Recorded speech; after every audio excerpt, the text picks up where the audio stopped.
meu nome é Miguel Oliveira, tenho 24 anos. Atualmente piloto do MotoGP, é a categoria mais alta que se pode chegar numa moto de estrada. É equiparável à Fórmula 1 das duas rodas. Portanto, trouxe aqui um vídeo para passar antes de começar a falar da minha carreira e, de alguma forma, para vos introduzir mais ou menos àquilo que nós vamos falar. I'm Miguel Oliveira.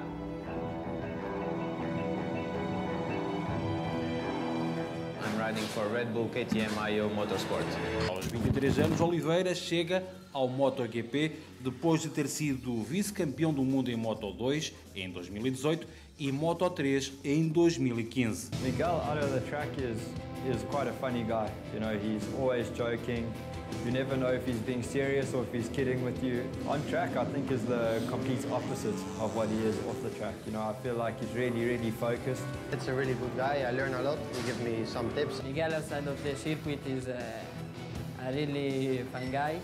You can enjoy with him, and also he have a lot of respect. Very constant, push every lap the same, and never give up. And Miguel is a little bit more, methodic in the work.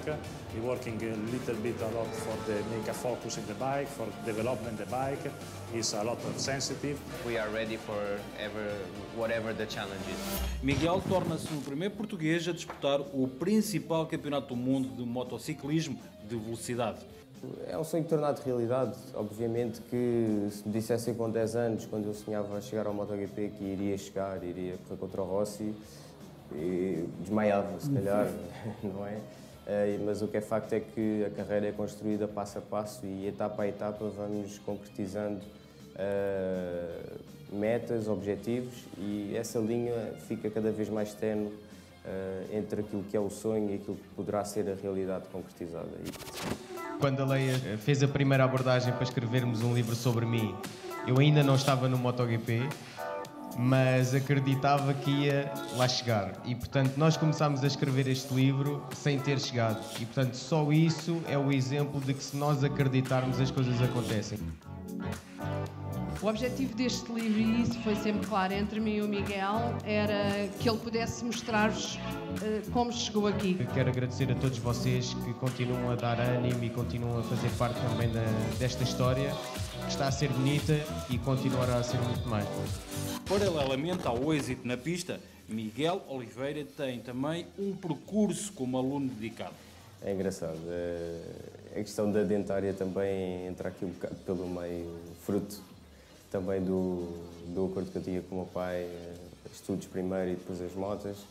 Um dia tenciona vestir a bata de dentista e trocar os assentos das motas por uma cadeira de dentista. Oh Miguel, e está no pódio, ouvir o nosso hino é qualquer coisa... É aumento de glória, é aumento de felicidade,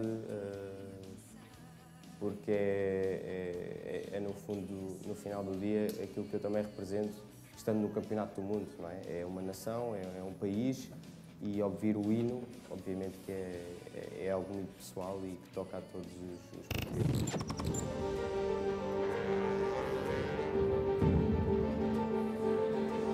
É uma atitude de trabalhador, de não olhar muito ao resultado instantâneo, olhar a longo prazo. Here is Miguel Oliveira and I'm glad we've gone back to take a look at him because he is at the moment KTM's shining light. It could yet get better for the Portuguese rider. That's all the incentive and motivation that Miguel Oliveira will need. Mostrar que a nossa garra, quem nós somos e é logicamente um orgulho para mim poder me sentir tão português fora de Portugal. E eu acho que isso duvido que outro piloto se sinta como eu.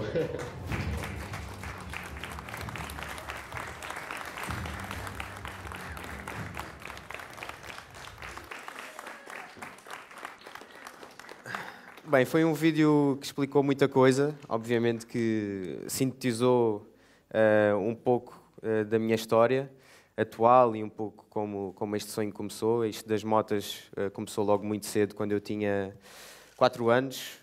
Surpreendentemente, Aos 4 anos já andava de Moto 4, porque, enfim, o meu pai sempre foi uma pessoa muito ligada ao mundo do motor, sempre teve motas na garagem, sempre teve muitos carros, assim mais barulhentos, e eu fui crescendo naquele ambiente, e inevitavelmente, mais cedo ou mais tarde, acabei em cima de uma moto, provavelmente mais cedo do que eu podia, mas o que é certo é que fiz um percurso fora de competição, completamente apenas à descoberta e a divertir-me,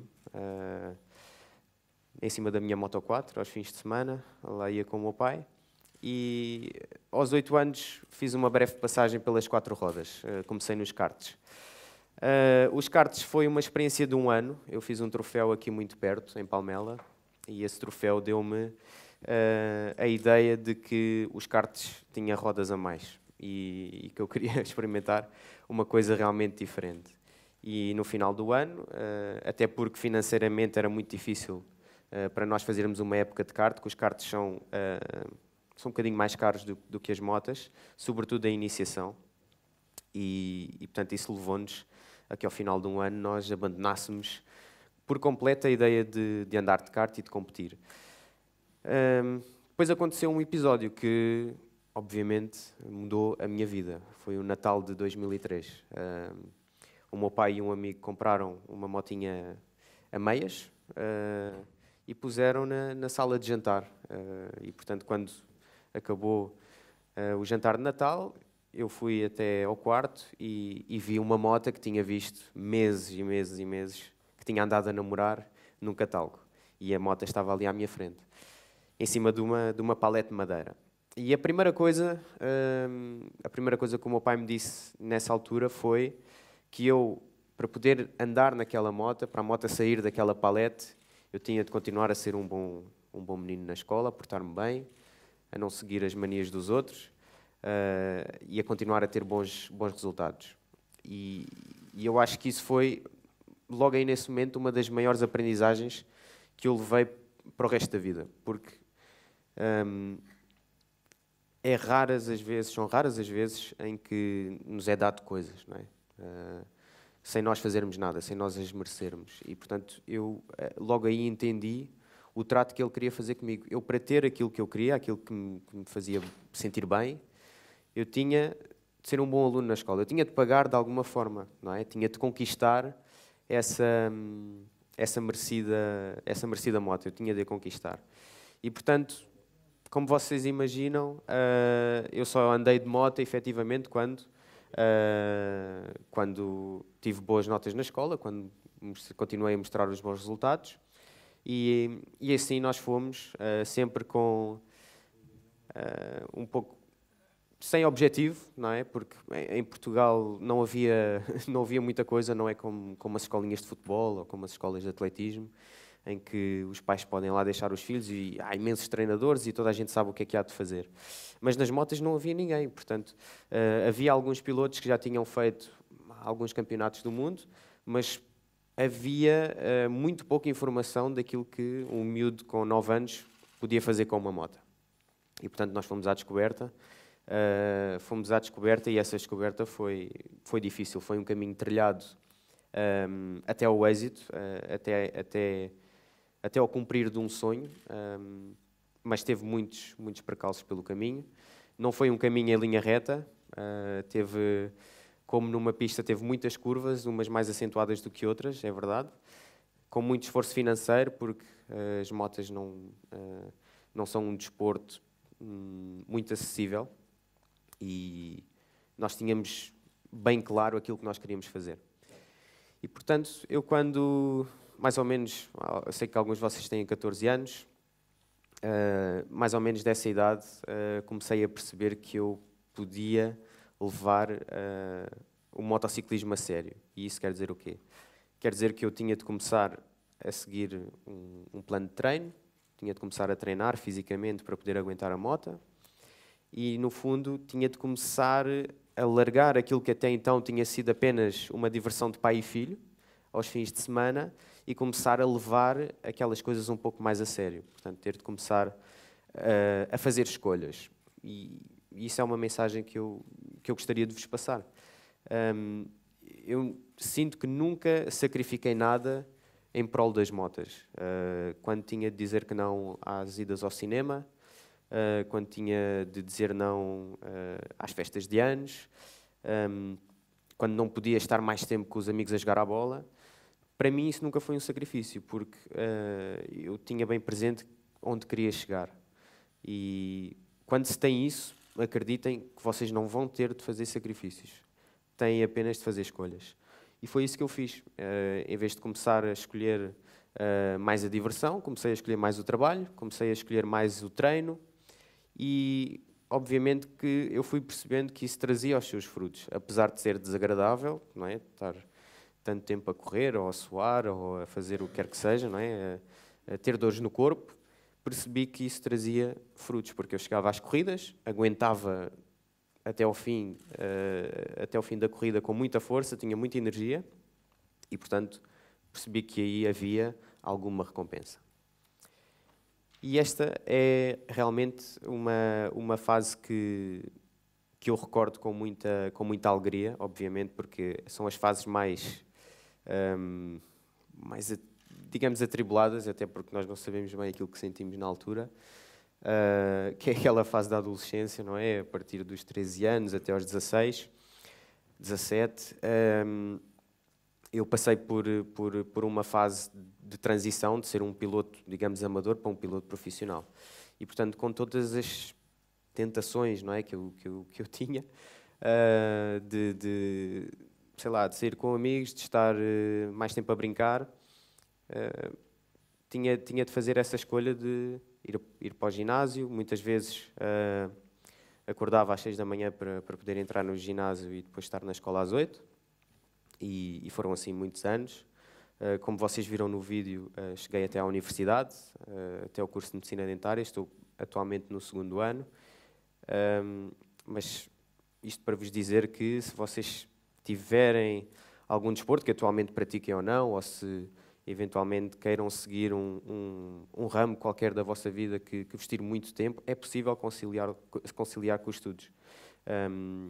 Com muita força de vontade, com muita disciplina, vocês têm de se organizar bem, de organizar o vosso dia e aí sim fazer um bocadinho de sacrifício para acordar às 6, porque custa, mas vale a pena. Vale a pena porque os sonhos, o sonho que eu tinha quando tinha 10 anos de chegar ao MotoGP, na altura parecia uma coisa impossível, não é? Porque, quer dizer, nenhum português tinha lá chegado, porque queria ser eu a chegar lá. Portanto, trilhei um caminho que nunca ninguém fez. E isso levantou muitas dúvidas, levantou muitas inseguranças. Muitas pessoas diziam que se calhar não era bem possível chegar até lá, mas a verdade é que nós temos de acreditar no nosso potencial, no nosso valor e, acima de tudo, acreditar no nosso trabalho. E quando há trabalho, a recompensa vem sempre, mesmo que sintam que o resultado não é aquele para o qual vocês se esforçaram. Acreditem que há pessoas a ver o vosso esforço e há pessoas que um dia mais tarde irão reconhecer. E, portanto, esta fase de entrar no Mundial foi uma fase difícil, porque eu comecei com 16 anos, já estava no 11º, 12º. Tinha de fazer viagens em que saía à quarta-feira de casa e chegava domingo à noite, ou por vezes segunda. Portanto, perdia muitas aulas com isso.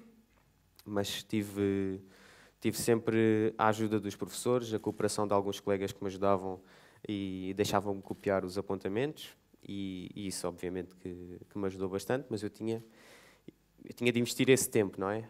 E eu, quando estava nas quartas-feiras na sala de aula, só me apetecia, era já estar no circuito e a pensar no que é que ia fazer o fim de semana. Portanto, aquela ansiedade toda, vocês não podem imaginar, não é?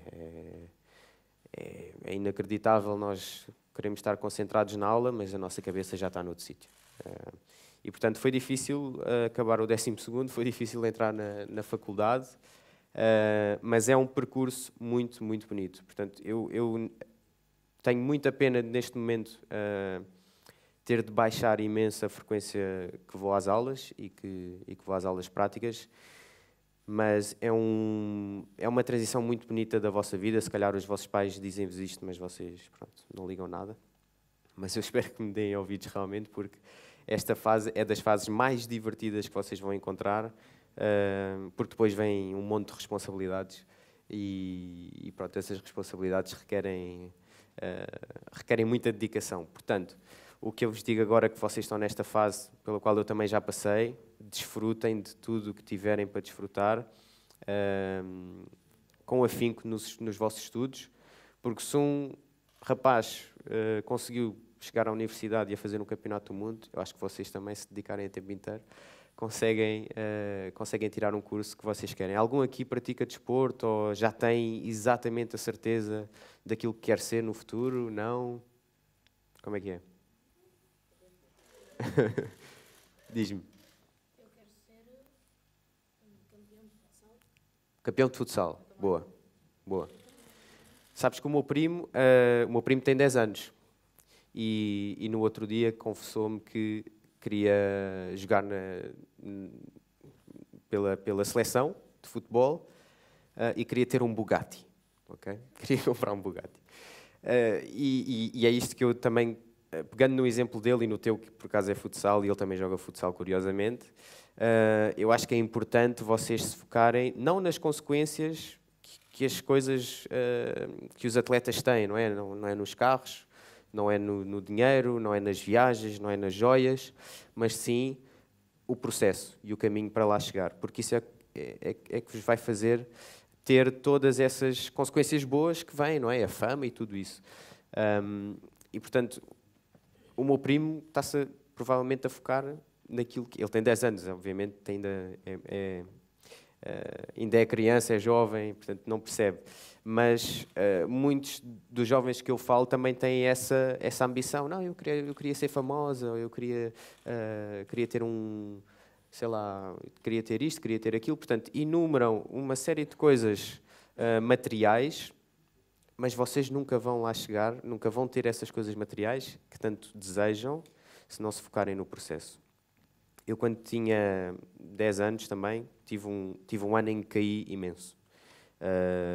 Eu, na altura, tinha um hobby que era contar as quedas que dava e cheguei a uma altura que já ia a mais de 100 quedas, mas estou inteiro. E eu cheguei a um ponto em que houve uma corrida em Fátima que eu caí 2 vezes seguidas, quedas super aparatosas, com ambulâncias e tudo, um grande aparato, e eu vi que o meu pai estava assustado e disse: pai, se quiseres que eu pare de correr de moto, quer dizer, podes-me dizer que eu paro perfeitamente. E ele disse: não, filho, se tu te continuas a divertir no que estás a fazer, deves continuar. E, portanto, aí veio acendeu-se outra luzinha na minha cabeça. É óbvio que eu tenho de me divertir a fazer aquilo que estou a fazer. E essa diversão, obviamente, levou-me a continuar nas motas e levou-me a querer chegar onde cheguei. Como disse há pouco, a linha não foi reta, não é? Teve as curvas, e as curvas são um sítio muito propenso a ter quedas, e eu já tive algumas. Recentemente fui operado há um mês atrás ao ombro, tive de reconstruir um tendão, fruto de umas quedas. Não pude terminar o campeonato, portanto, aquilo que começou por ser uma época de sonho acabou por ser quase uma época de pesadelo. E como é que nós superamos estas fases menos boas da carreira e mesmo da vida? Vocês vão ver que vão encontrar fases em que vocês vão estar menos motivados para algo, mas quando, por exemplo, eu caio ou tenho alguma lesão, a primeira coisa que eu penso é: quando é que eu posso voltar? O que é que eu posso fazer? E foco-me inteiramente e ponho o meu esforço inteiro na recuperação. Quando é que eu posso voltar? O que é que eu posso fazer para estar melhor? E o que é que eu não devo fazer? Portanto, essa é logo a primeira fase prática que nós iniciamos mentalmente para superar um mau momento. Essa é a primeira fase, é abordar o tema sem alguma emoção, porque as emoções deixam-nos um pouco atrapalhados, porque depois culpamos o outro, e culpamos aquilo que nos aconteceu. Para terem uma noção, a minha lesão vem de uma queda onde outro piloto veio contra mim.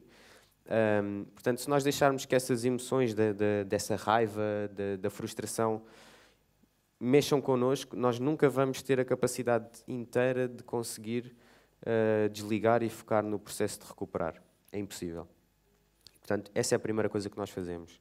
Outra coisa é ter um suporte familiar muito sólido. E isso é super importante em qualquer carreira, porque não é... Por vezes vocês agora que talvez andam à procura do que é que têm jeito para fazer, do que é que talvez gostam, e não encontram bem. Ou não encontram bem ou não são incentivados. Eu fui muito incentivado a sentar-me numa moto, portanto, eu encontrei muito rapidamente aquilo que eu tinha jeito para fazer. Mas vocês provavelmente não têm contacto com muita coisa, portanto, experimentem coisas, tenham experiências diferentes, procurem instruir-se mais sobre algo que vocês gostem, tenham curiosidade, perguntem coisas, vão pesquisar. Hoje em dia há muita informação. Na minha altura eu quase não tinha internet e a que tinha era só para o Messenger, e isso já vai há alguns anos. E para fazer os trabalhos de grupo. Portanto, vocês hoje em dia têm informação nos vossos telemóveis, podem perfeitamente irem à procura da informação que vocês estão à procura. E, portanto, os meus pais sempre estiveram do meu lado, e isso foi um enorme incentivo, tanto nos bons momentos, para celebrar as vitórias, como também nos momentos menos bons. E esse suporte familiar foi o que me ajudou muito em ultrapassar aquelas frustrações que nos vão acontecendo ao longo da carreira, inevitavelmente. E, portanto, é isso que vocês têm de encontrar também. Eu sei que agora nesta fase provavelmente é a fase em que, inexplicavelmente, vocês se tendem a distanciar dos vossos pais, mas no meu caso e a minha experiência foi que as motas obrigavam-me a estar com o meu pai. Portanto, todo esse trabalho de equipa que existia entre mim e o meu pai obrigou-me a crescer, obrigou-me a procurar sempre companhias mais velhas, de mais adultos, e isso ajudou-me a crescer e ajudou-me a criar um sentido de responsabilidade que até hoje em dia me ajuda. E, portanto, procurem fazer o mesmo, não tenham medo dos vossos pais, eles estão lá para vos apoiar, com certeza. E rodeiem-se dos amigos certos. Eu acho que isso é super importante. Eu tive muitas oportunidades da escola para fazer muita coisa e para experimentar montes de coisas que me iam desviar daquilo que eu queria. E, portanto, eu sempre soube dizer não, sempre pensei pela minha cabeça e sugiro que vocês também possam fazer o mesmo. E pronto, finalizando esta parte da família, é muito importante para o atleta ter a família coesa para passar os maus momentos, mas também é super importante para poder manter o atleta no topo. E, portanto, ter essa estabilidade emocional permite-me continuar a entregar o resultado que as equipas exigem de mim e que eu exijo de mim mesmo. Portanto, esses objetivos que eu me proponho vão sempre sendo alcançados pelo facto de eu ter uma família que me apoia e me ajuda a manter essa estabilidade emocional, que eu acho que é super importante vocês terem. Eu não tenho uma pergunta, quero aqui agradecer ao Miguel ter podido vir, como o Miguel teve adiado, porque teve uma lesão, como sabem, mas já está bom. E quase, então quase era bom, para ter quase vindo bom. mais cedo, e assim foi bom, foi no dia dos meus anos. Ah, Que é muito parabéns, bom. parabéns. Exatamente. Foi um presente que eu não esperava ter, a vinda dele. Agradecer a estes jovens, que vieram alguns deles de longe, outros mais de perto, para ver um grande campeão. Grande campeão. Já ouviram falar, já viram na televisão várias vezes, Miguel. É ou não é? E alguns de vocês gostariam de ser como ele. Ou gostarão de ser como ele. Muito bem. Mas, agora eu tenho perguntas a fazer ao Miguel, depois de agradecer imenso. Ok. A primeira pergunta é a seguinte. Como é que ele lidou com as lesões? Porque esta não é a primeira. Já houve pelo menos uma outra forte. Pelo Sim, menos. Sim. Como é que lida com isso? Ele é de borracha. Não só porque é novo, mas é... Muito flexível. Então, recupera rapidamente. Primeiro, vai-se abaixo psicologicamente, não vai, como é que dá a volta, não fica nervoso porque perdeu esta hipótese e tal, como é que eu vou recuperar, quando é que começa a treinar outra vez. Gostava de saber, porque isso serve para a nossa vida. Nós também temos lesões de outras, num ponto, num teste, no percurso da nossa vida, como é que recuperamos das lesões. Na política, também há lesões. Também de vez em quando há assim umas derrapagens, também acontece. Bom, a segunda questão é a seguinte, ele tem muito futuro à frente, muito. Ele programa o futuro ou acontece como acontece? Quer dizer, ele pensa, bom, agora, cada época eu vou fazer isto, a meta é aquela, e programa ele, não é sozinho ele, mas, no fundo, há toda uma equipa a que ele está ligado. Ou deixa improvisar e depois corre de uma maneira, corre de outra, como é? É o género cerebral programado ou é um bocadinho improvisador? Porque eu tenho essa pergunta que eu já vi em corridas. Ele programa, eu acho, mas depois, em plena corrida, há uma oportunidade que aparece para ultrapassar, sim. para não sei quantos, e ele aproveita. A terceira questão é a seguinte. Ele é novíssimo. Muito bem. Como é que ele chegou onde chegou tão rapidamente? Quais são as características que, na opinião dele próprio, acabaram por justificar uma subida tão rápida? Começou cedo, mas depois subiu brutalmente, em particular nos últimos anos. Portanto, 3 coisas. Como, o que é que tem, na opinião dele, de especial que explique esta progressão? Segundo, como é que lida com as lesões? Terceiro, como é que programa a vida a começar agora no que vem a seguir? Agora eu vou aprender a ver se, para as corridas em que estou metido, a ver se realmente é útil. Eu vou ficar de pé porque se calhar assim vem-me todos é mais fácil. Ok, eu já tinha falado um bocadinho das lesões convosco, mas volto... Pronto, Peço desculpa, então um curtinho só. Eu volto a repetir. Portanto, quando existe uma lesão, a primeira coisa que eu faço é saber o que é que tenho de fazer.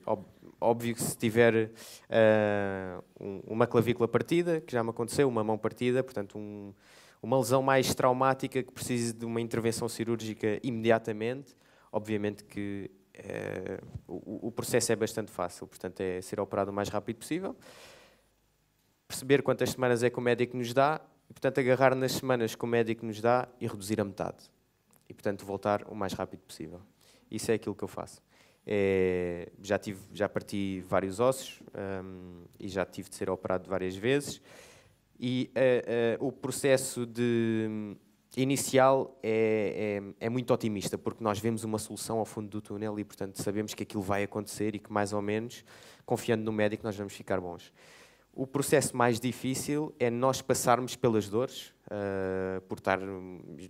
quando fui operado agora há um mês, tive uma semana em que só dormia sentado, é super desconfortável, e portanto o processo prático de passar fisicamente é difícil, mas psicologicamente, como aproveitei para linkar isto há pouco, é ter uma família coesa, uma família que nos ajuda a ir buscar o copo de água porque nós não conseguimos,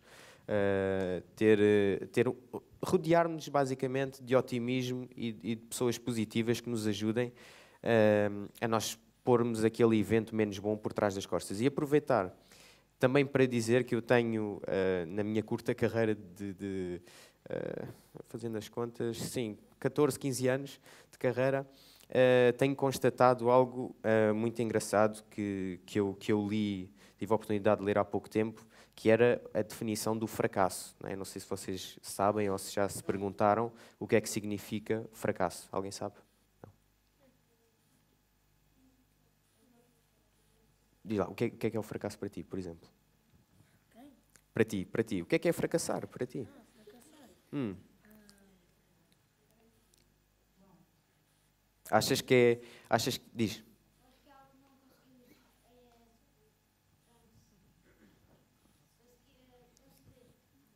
E tu?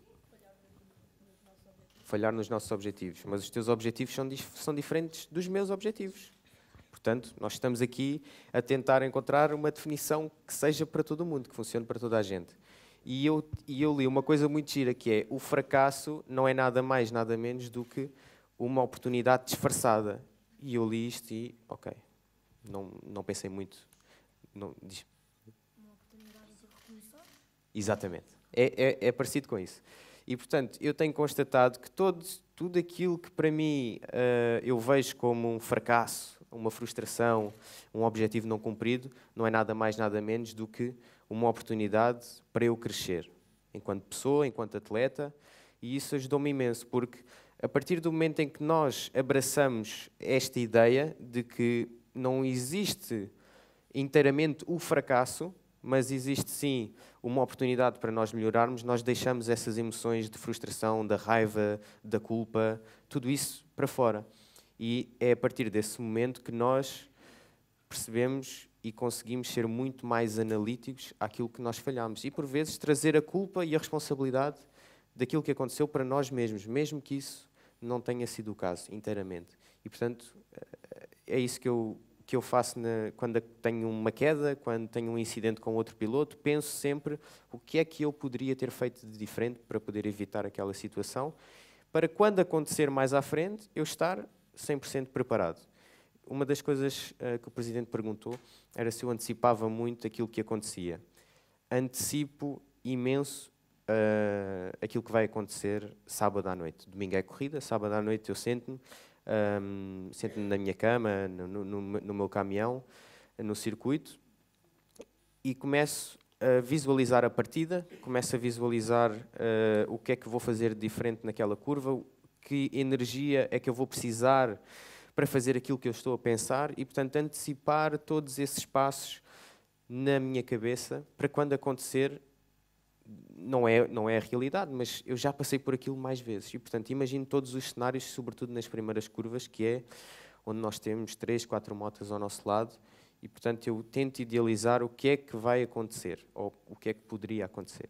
E isso é algo que me tem ajudado imenso. Obviamente que aqui é trabalhar muito no detalhe, porque chegar longe na carreira obviamente é um passo complicado, é muito difícil, mas acreditem que é muito mais difícil mantermos-nos no auge, naquele patamar de ser líder, enfim, de estarmos com aquele peso, aquela pressãozinha em cima de nós. É muito difícil nós mantermos no topo.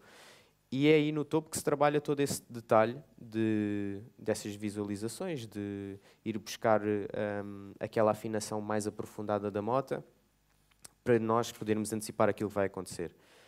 Quando comecei, como vos disse há pouco, eu não tinha um caminho que tivesse sido trilhado por outro português ou por outro piloto aqui em Portugal. Portanto, como veem, eu estava um bocadinho à mercê daquilo que me pudessem dizer da esquerda, da direita, aqui de trás, e, portanto, estávamos um bocadinho sem um rumo definido e um objetivo. E aquilo que aprendemos foi que devíamos desfrutar ao máximo de cada momento, porque isso nos levaria sem peso àquilo que nós sabemos fazer de melhor.